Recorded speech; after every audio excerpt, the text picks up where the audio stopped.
Il dit, mais ta maman, elle est décédée et toi, tu es là en train de t'amuser.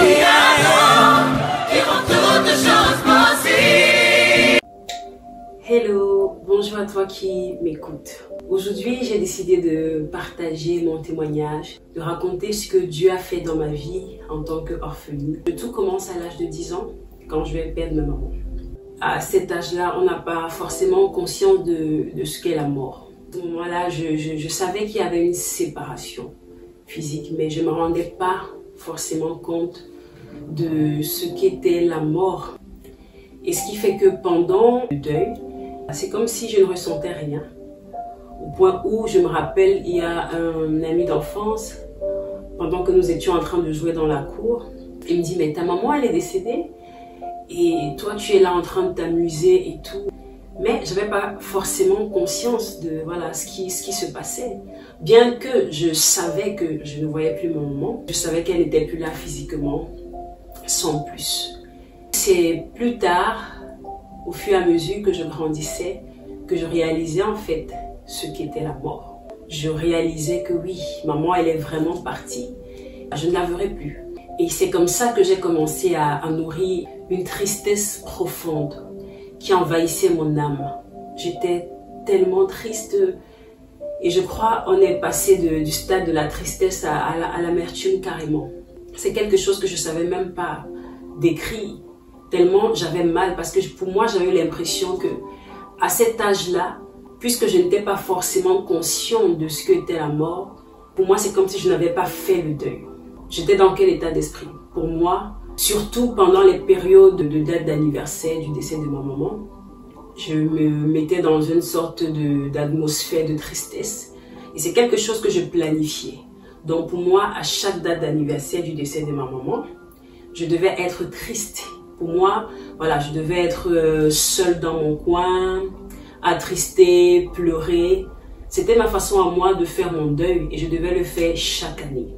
Dieu étant Dieu, il est ce qu'il est et un beau jour, il va me faire comprendre que c'est pas comme ça que les choses doivent se passer. Et donc, j'étais au téléphone un jour avec ma grande sœur, que je bénis d'ailleurs sa vie. Je lui explique que voilà, il y a la date d'anniversaire de notre maman, c'est dans quelques jours. Et donc, voilà, je lui explique un peu dans quel état d'esprit je me trouve et dans quel état d'esprit je me trouverai à ce jour précis là, le jour même de la date d'anniversaire. Et donc, je lui dis, voilà, moi je ne sors pas, je dois rester toute seule, j'ai envie de rien du tout, je suis dans mon coin, je pleure ma mère et tout. Et donc, elle m'écoute et puis elle me dit, non, c'est pas ce que Dieu veut. C'est pas ce que Dieu veut pour toi. Dieu connaît ta douleur, Dieu connaît ta peine, mais il veut que tu sois guéri, il veut que tu sois dans la joie. Ça, c'est le plan de Dieu pour toi.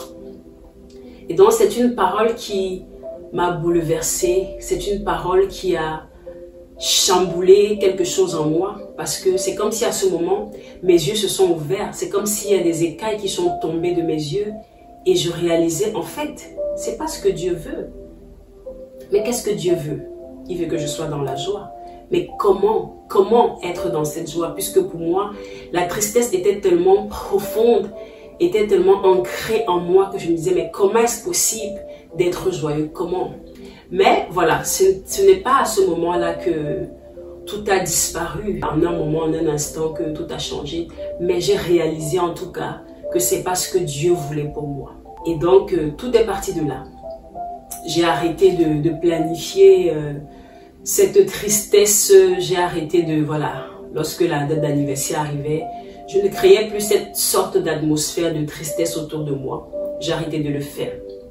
Mais je n'étais pas encore guérie, je n'étais pas encore complètement restaurée. Et donc, j'avançais comme ça, j'essayais, voilà, j'essayais de paraître dure, j'essayais de paraître sereine. Je ne montrais pas forcément cet aspect de moi-là.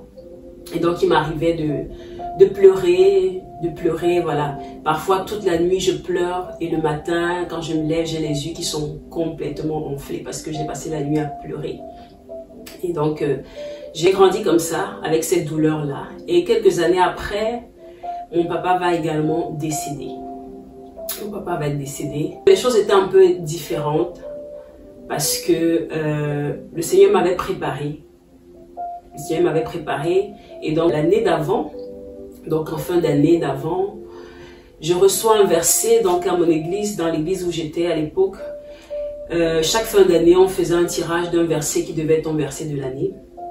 Et moi, le verset que moi j'avais tiré, c'est le verset du psaume 27, le verset 10, qui dit « Ton père et ta mère t'abandonnent, mais l'Éternel te recueillera. » Et donc là, j'ai compris que Dieu est en train de me dire, voilà, ton papa, je vais le reprendre, mais je serai avec toi. Et donc, je me suis un peu préparée, un peu. Je savais qu'il allait partir. Et évidemment, l'année qui a suivi, quelques mois après, voilà, mon papa aussi, il est parti. Et donc, juste avant qu'il ne parte, c'était un jeudi, je lui dis, j'ai un examen que je dois passer dimanche. Et je lui dis, je reviens, attends-moi.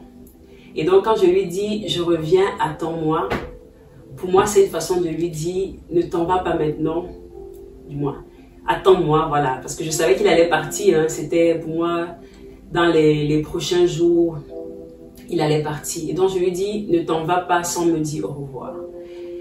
Et à ce moment, il ne parlait plus, voilà, il avait déjà fait plusieurs AVC, il ne parlait plus. Donc, il m'a juste fait un petit sourire pour me dire, oui, je t'attendrai. Donc, pour moi, c'est comme ça que j'avais compris. Et donc, je suis partie parce que j'avais des examens, je vais laisser là où il était.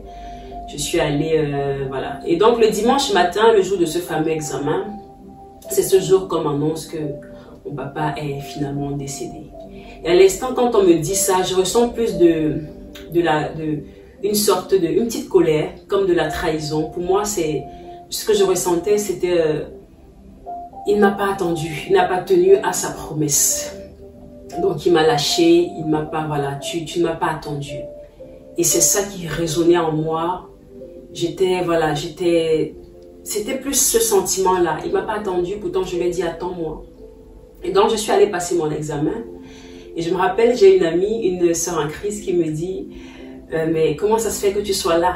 Comment tu prends cette force où pour être là présente alors que tu viens de perdre ton papa? Je ne savais pas forcément quoi lui dire. En tout cas, voilà, je lui ai dit, je suis là, je vais passer mon examen. Et donc, j'ai passé mon examen ce jour, que j'ai même réussi d'ailleurs. Et donc, voilà, ça c'est un peu comme ça que ça s'est passé pour le décès de mon papa. Et un autre événement qui m'a aussi, toujours pendant la période du deuil de mon père, qui m'a aussi un peu...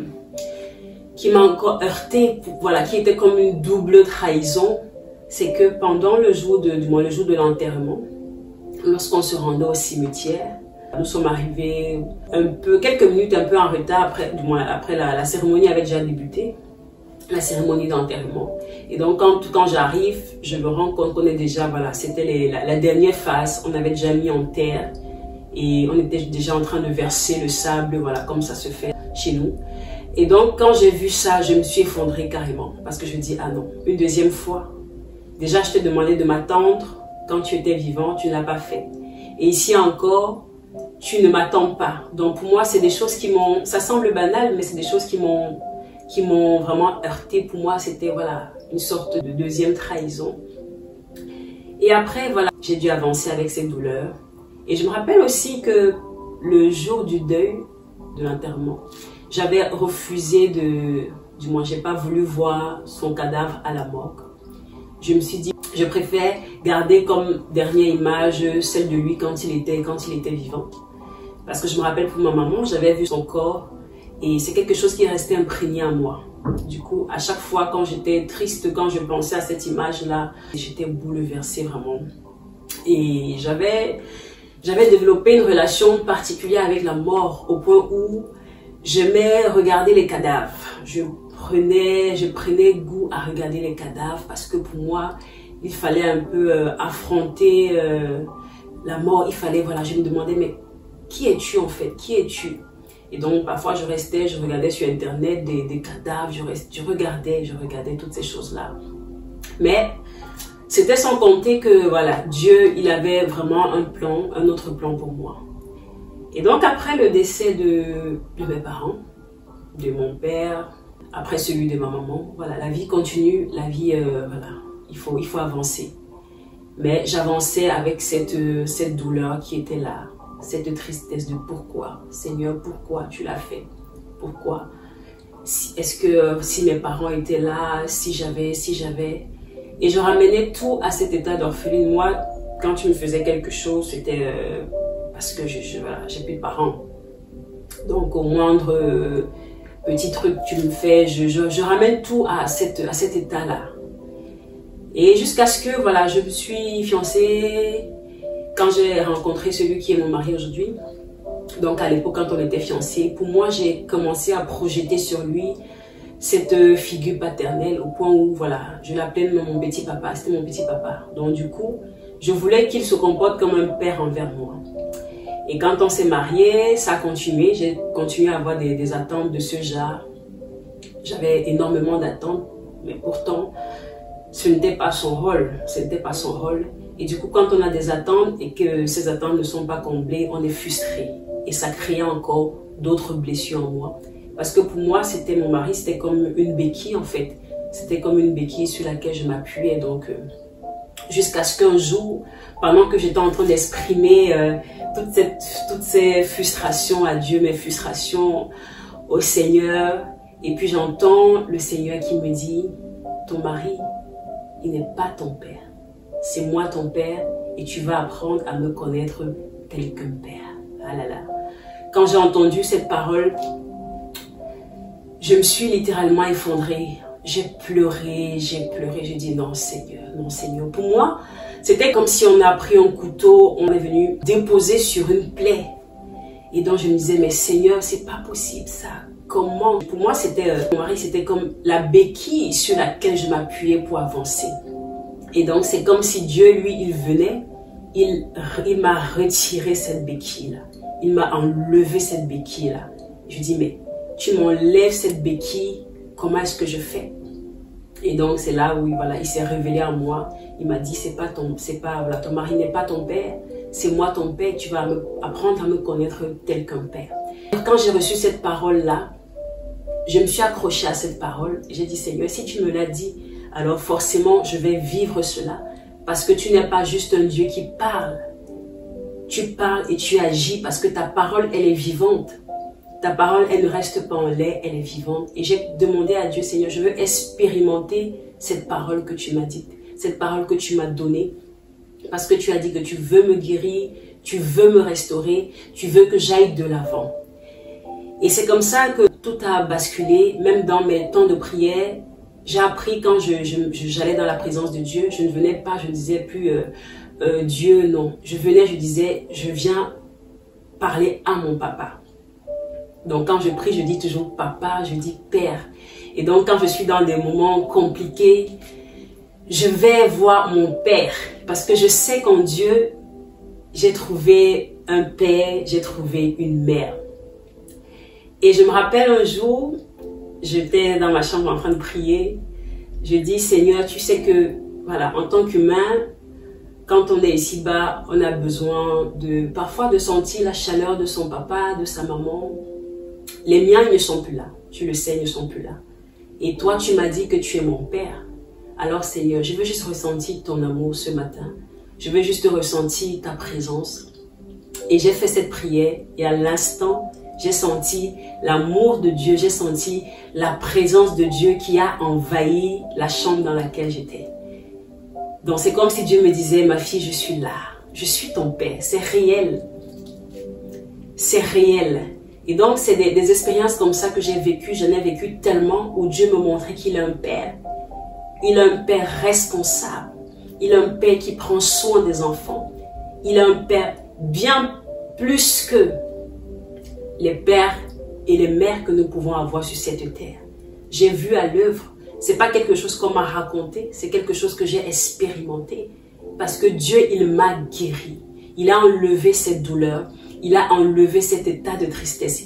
Il a enlevé ce vêtement de deuil que je portais. Il a ôté. Il m'a donné un nouveau vêtement, un vêtement de joie. Aujourd'hui, quand je parle de mes parents, voilà, il n'y a plus cette tristesse. Il n'y a plus de tristesse, il n'y a plus de tristesse, je ne pleure plus, ça fait des années, je ne pleure plus mon père, je peux pleurer pour autre chose. mais je ne pleure plus pour le décès de mon papa, de ma maman. Parce que je sais, j'ai compris, Dieu me l'a fait comprendre, que tout ce qu'il fait est bon. Et il est là. Pourquoi est-ce que je vais rester à pleurnicher? Pourquoi je vais rester attaché au passé? Je dois avancer. Je dois continuer à vivre. Parce qu'il m'a fait passer d'orpheline. Je suis orpheline sur la terre. Mais dans le ciel, j'ai un papa. J'ai un papa qui est là, un papa qui agit. Donc aujourd'hui, j'ai voulu faire ce témoignage de ce que Dieu a fait dans ma vie. Parce que c'est réel. C'est pas une histoire que j'ai écoutée, non. C'est ce que j'ai vécu. Et je crois que si Dieu l'a fait dans ma vie, il est capable de le faire dans la vie de quelqu'un d'autre. Il est capable de se révéler à toi comme un père. Peut-être tes parents sont décédés comme les miens et tu en souffres encore. Tu ne sais pas comment te débarrasser de cette douleur. Ou alors peut-être tes parents sont vivants, mais ils sont là physiquement, mais quasiment absents. Ou alors, tu n'as pas connu ton père, tu n'as pas connu ta mère, alors qu'ils sont vivants, tu as été abandonné et tu souffres de cette absence-là. J'ai envie de te dire aussi que Dieu veut être un père pour toi. Vous savez, quand Jésus a enseigné la prière à ses disciples, il n'a pas dit « dites Dieu qui est dans les cieux ». Il a dit « dites notre Père qui est dans les cieux ». Parce que Dieu, il veut se révéler avant tout comme un père. J'avais déjà donné ma vie au Seigneur. J'avais donné ma vie à Jésus-Christ en 2009, mais je n'avais pas eu cette révélation de Dieu en tant que Père. Père qui prend soin de ses enfants, Père qui console, ce Père qui te tient par la main, ce Père qui t'encourage, ce Père qui connaît tes peurs, qui te rassure au sens complet. Et donc, voilà, je te le dis aujourd'hui, tu peux expérimenter cette rencontre-là avec Dieu en tant que papa. Parce qu'il est un papa responsable. Voilà, je te remercie d'avoir écouté cette vidéo. J'espère qu'elle pourra te faire du bien. Que Dieu te bénisse et certainement à la prochaine. Et je pourrai partager d'autres témoignages de ce que Dieu a fait en tant que père dans ma vie. Merci.